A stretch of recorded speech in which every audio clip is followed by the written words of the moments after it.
दोस्तों नमस्कार। आज की वीडियो में हम आपको बाबा सावन सिंह जी के समय की एक साखी सुनाएंगे। तो आप सभी ने लास्ट तक वीडियो ज़रूर देखनी है। प्यारे गुरु की प्यारी साध संग जी, बाबा सावन सिंह जी महाराज का एक शिष्य ठाकुर सिंह के बारे में एक बात आपको बताएंगे। बाबा सावन सिंह का एक शिष्य ठाकुर सिंह नाम तो ले लिया था, पर नाम का सिमरन नहीं करता था, सत्संग सेवा नहीं करता था। लेकिन आप सभी को पता है, इस दुनिया में जो भी आया है एक ना एक दिन उसको काल के घर जाना पड़ता है। इसी प्रकार पूर्ण संत पीर फकीर की आत्मा जब पूर्ण गुरु से नाम ले लेती है तो उसका इस जहान का भी और अगले जहान का भी गुरु जिम्मेवार बन जाता है। इसी प्रकार बाबा सावन सिंह जी महाराज ने ठाकुर सिंह को उसकी मौत से 15 दिन पहले चेता दिया था। ठाकुर सिंह के पास जाकर के बाबा जी ने उसको बता दिया कि ठाकुर सिंह, तू नाम का सुमरन किया कर, तेरी 15 दिन में मौत हो जाएगी। इतना सुन के ठाकुर सिंह घबरा गया और हाथ जोड़ के अर्ज करने लगा, हे सतगुरु दीनदयाल जी, मैं अभी संसार से जाना नहीं चाहता, मुझे इन संसार से बहुत भय लगता है। फिर बाबा जी फरमाने लगे, क्या तू नाम का सुमरन करता है, भजन करता है? तो इसके जवाब में ठाकुर सिंह कहने लगा, हे सच्चे पातशाह जी, मुझे तो याद भी नहीं है कि नाम का सुमरन क्या है, कैसे करना है। मैं तो भूल गया हूँ। सच बताऊँ तो मैंने कभी अभ्यास किया ही नहीं। इस पर बाबा जी कहने लगे, कोई बात नहीं, नाम शब्द तो याद नहीं, पर बैठते कैसे वो तो याद होगा। तो इतना सुन के ठाकुर सिंह कहने लगा, हाँ बाबा जी, ये तो मुझे याद है कि कैसे बैठते हैं। तो बाबा जी ने फरमाया कि ठीक है भाई ठाकुर सिंह, तू पालथी मार के बैठ जा, हम तेरे को नाम याद दिलाते हैं।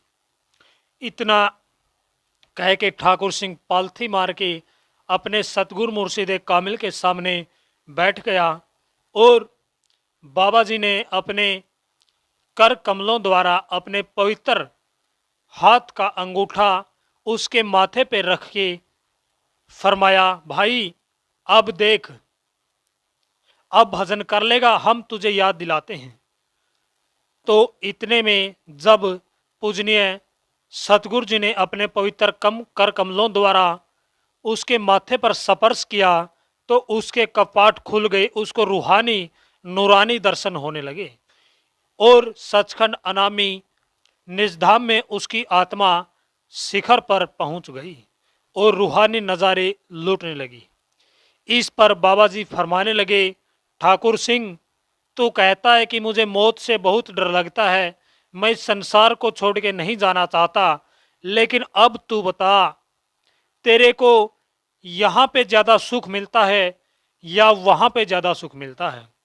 तो इसके जवाब में ठाकुर सिंह हाथ जोड़ करके अर्ज करने लगा, हे सच्चे पातशाह जी, मुझे तो पता ही नहीं था, मैंने तो कभी कल्पना नहीं की थी इस देश की, जिस देश में आज आपने मेरी सैर करवाई है, उस निज मुकाम के बारे में तो मैंने कभी सपने में भी नहीं सोचा था। यहाँ पे तो इतना परमानंद, इतनी खुशियाँ, इतनी लज्जत है जो मैं सोच भी नहीं सकता। तो इतना कहने के बाद बाबा जी फरमाने लगे, ठाकुर सिंह, तेरी मौत के आज से लेकर 15 दिन बाकी है, तू अब रोज सुबह शाम भजन करना, परमात्मा तेरी अरज जरूर सुनेंगे। इतने में ठाकुर सिंह हाथ जोड़ के कहने लगा, बाबा जी, मेरा तो इस निज देश सचखंड से बाहर आने का मन ही नहीं करता। अब तो वो देश, ये जो धरती है, ये मृत्यु लोक है, ये नरक के समान दिखाई पड़ती है। इसलिए मेरे लिए 15 दिन तो ज़्यादा लगते हैं, 15 साल के बराबर हैं। तो इस पर बाबा जी फरमाने लगे कि भाई, हमने तेरे को पहले ही कहा था कि तेरे 15 दिन बाकी है, तू भजन कर ले। तू कहने लगा कि मेरा तो इस दुनिया से जाने का मन नहीं करता, मुझे मौत से भय लगता है, लेकिन अब तुझे सच्चाई का पता चल गया, तूने हमारे असली देश निज घर का पता लग गया है। अब तू कहता है कि मेरे यहाँ 15 दिन 15 साल के बराबर है। तो सतगुरु की प्यारी साध संगत जी, कहने का मतलब है उस देश में जहाँ पे संत हम सभी रूहों को ले जाना चाहते हैं, वहाँ इस दुनिया से हजारों लाखों करोड़ों अरबों गुना ज्यादा खुशियां हैं। वहाँ पे ना दुख है, ना सुख है, ना धूप है, ना छाया है। इस बात का वर्णन करते हुए ठाकुर सिंह कहने लगा, महाराज जी, यहाँ पे तो कोई भी चीज सोचते हैं, सोचने से पहले हाजिर हो जाती है। इसलिए इस मृत्यु लोक में क्या करना है, इसलिए आप मुझे इसी सचखंड में ले चलो। इसके जवाब में बाबा जी फरमाने लगे, बेटा, तुझे सचखंड लेकर तो जरूर जाएंगे, लेकिन अभी तेरा टाइम निश्चित है। 15 दिन तेरे बाकी है, वो पूरे हो जाएंगे जब तुझे सचखंड ले जाएंगे। मेरे गुरु की प्यारी साध संगत जी, जब पहली बार बाबा सावन सिंह जी महाराज ने ठाकुर सिंह को नाम शब्द याद करवाया था और ये बताया था कि तुझे आज से 15 दिन के बाद मौत आ जानी है, तो ठाकुर सिंह रोने लगा, चिल्लाने लगा, अर्ज करने लगा, हे साईं जी, आप तो दयालु हो, सतगुरु हो, अंतर्यामी हो, आप तो अर्ज कर सकते हो और मेरी उम्र बढ़ा सकते हो, मेरी जिंदगी बख्श सकते हो। इसके जवाब में बाबा सावन सिंह जी कहने लगे कि भाई, तू क्या बात करता है, मेरा जवान बेटा जवान उम्र में मेरे सामने चोला छोड़ गया। मैंने कभी भी उसकी मौत के लिए परमात्मा से शिकायत नहीं करी, ना ही उसकी उम्र बढ़ाने की अर्ज करी। इसलिए परमात्मा के काम में संत पीर फकीर का भी दखल नहीं करते। प्यारी साध संगत जी, ठाकुर सिंह ठीक 15 दिन बाद चोला छोड़ गया और बाबा जी के बताए समय के अनुसार वो हर रोज भजन करता रहा, रोजाना निश्चित समय पे उठता और अपने सतगुरु मुर्शिद कामिल के चरणों में हर रोज अर्ज करता। यहाँ पे साखी सुनाने का मतलब ये है कि हम सब इस मृत्युलोक में आए हुए हैं।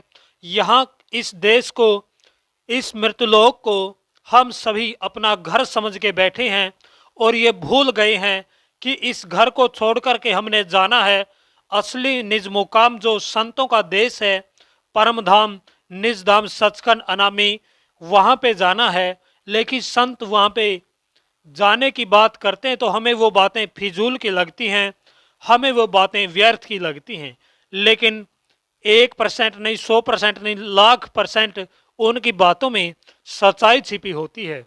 इसलिए पुण्यात्माओं, गुरु के चिताए हुए प्यारे प्रेमियों, आप सब तो पूर्ण गुरु के साथ जुड़ चुके हो। आप सबको परमपिता परमात्मा को पाने का वो तरीका, वो गुरु मंत्र, नाम शब्द मिल गया है। हम सबको चाहिए कि हम रोजाना उसका अभ्यास करें ताकि हमारी आत्मा के खाते में फल जमा हो, हमारी जिंदगी में काम आए, जिंदगी में हम परमपिता परमात्मा के दर्शनों के लायक बन सकें। तो प्यारे गुरु की प्यारी साध संगत जी, ये साखी आपके लिए लेकर के आए थे और भी साखी आपके लिए बहुत सारी नई नई लेकर के आएंगे। तब तक अगर आपने अभी तक इस चैनल को सब्सक्राइब नहीं किया है तो जल्दी से इस चैनल को सब्सक्राइब कर लें, घंटी के बेल आइकन को प्रेस कर लें ताकि आने वाली हर एक नई वीडियो आप तक सबसे पहले पहुंच सके। प्यारी साध संगत जी, आप सभी का बहुत बहुत धन्यवाद।